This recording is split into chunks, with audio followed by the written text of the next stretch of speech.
The following is a presentation of KSL Sports. First and 12.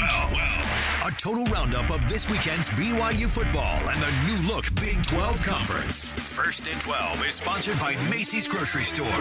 Your hosts are Mitch Harper and Alex Kirry on KSL News Radio and the KSL Sports Zone.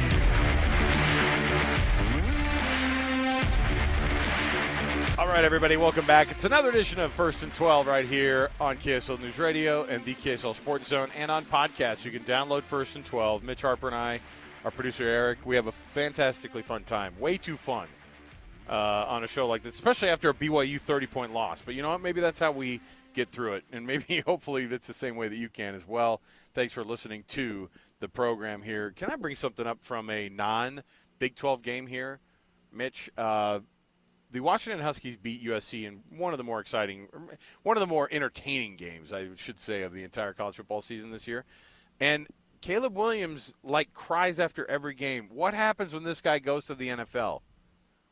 And you cry after every game. Is that going to work out? I'm not trying to pick on the guy. I'm saying this is his mode. He won't shake hands with the opponents. And then in tonight's thing, he ran over to his mom and cried in her arms in the stands. And I thought, I don't know if this is going to work out if you're the top 2 pick. I don't know. I'm not trying to be mean here, but maybe he just needs to take Acho's advice that he said a couple weeks ago. Hey, there's nothing to play for anymore. You're not going to the playoff. You're not going to win Heisman. Shut her down. Check out. Just shut it down. You know what? Because I got to say, I'm with you. Caleb Williams has become kind of unlikable, and I know Big 12 fans, especially the Oklahoma fans out there, probably enjoy hearing that because they're laughing. Oklahoma just despises that USC team, so I'm sure they're thrilled to see USC have these struggles. But yeah, that was a good football game, and Washington, they got back on track. The high-powered offense that they're one of the best teams in the nation, and Oregon might be the best team in the nation, man, honestly. As the Ducks get ready to go to the Big Ten next year, they're looking outstanding. But the Four Corners schools, they had some good showings as well this weekend.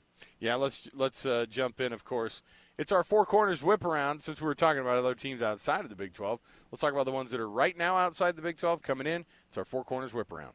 The Four Corners Whiparound. Whiparound. We check on future Big 12 opponents and rivals from the Four Corners. Let's start up on the hill. Number 18, Utah. They made a statement. If you don't think they can score with the pig farmer, well, think again. 55-3. They lay the hammer down on Arizona State. I think Bryson Barnes had 150 yards passing, but 4 touchdowns through the air. So quite the day. And they were handing the ball off to everybody at the end, and everybody was scoring. Charlie Vincent, former East High guy, and a preferred walk-on coming to the school. He gets a long touchdown. How about former BYU quarterback? Sorry, I can't say it without laughing a little bit because Jacob Conover is the 4th-string guy at Arizona State. Had to play in this game. Went 5 for 21 with an interception, 40 yards. Did you see that stat line? 40 yards passing, and the Sun Devils ended with 83 yards total. It's the lowest output of yardage by a team in the Pac-12, tied for the worst ever. And the biggest disparity on yardage in a game also since, I think, the year 1999. So all sorts of records yesterday for Utah. And Coach Witt, he said after the game that they were just pumped to get back in that thing and, just kind of flush last week. And that certainly helps. 55-3 on that one. Colorado and Arizona State.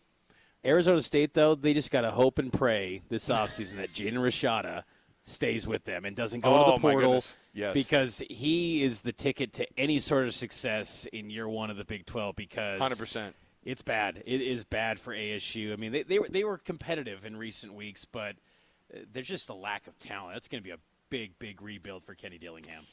Speaking of rebuild, one that's in the middle of it, and maybe you get another rebuild next year. Colorado has lost 3 straight after losing to Oregon State yesterday, 26-19. Prime after the game, I watched his face, and the guy had like a 1,000-yard stare. They changed play callers this week.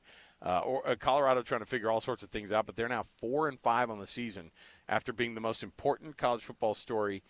Am I overstating this, Mitch? Like ever at the beginning of the year? You've never seen a team that was not in a premier market and a blue blood program getting as much attention as Colorado did at the beginning of the year, and how the mighty have fallen. So there you go. They fall to 4-5 on the season. How How about this team, though? They are rising. That's Arizona. Wow. Yeah, man. Jed Fish and the Wildcats, they get a big win, 27-10 over nationally ranked UCLA.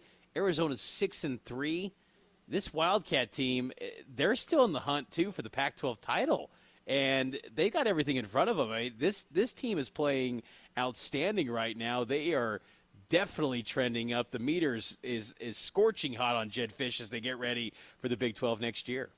You know what's wild, too, is you look at Arizona and you go, oh, they're playing with their backup quarterback. They have found a dadgum superstar in Noah Fafita. I mean, that guy is good. And you notice that Delora's actually back. Like, he could probably play.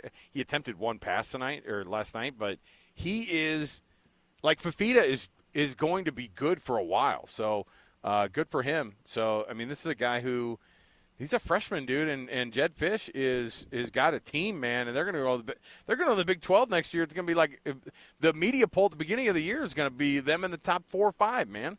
Jed Fish has got to be telling that Arizona collective at all costs keep Noah Fafita happy because I mean that's the name of the game, because we see that now and go, oh, in years past it would have been, man, they got 4 years of this guy. Yeah, you just got to make sure that he's happy. Now it helps that, Noah Fafita's high school teammate, McMillan, he's throwing the rock to him, and they got a great relationship. McMillan had 81 yards. So Arizona, I love what they're doing. I mean, they're beating tough physical football teams. I mean, UCLA is one of the best defenses in college football. They put up 27 on them and rolled. They had a better defense going into this weekend than Utah does. They're the number 1 defense in the Pac-12.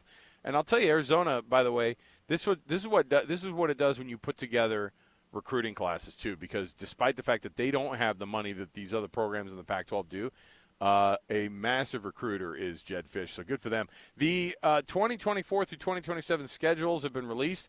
These teams, it's nice to see their logos next to everybody else going into the Big 12 next year, Mitch. It's awesome to see.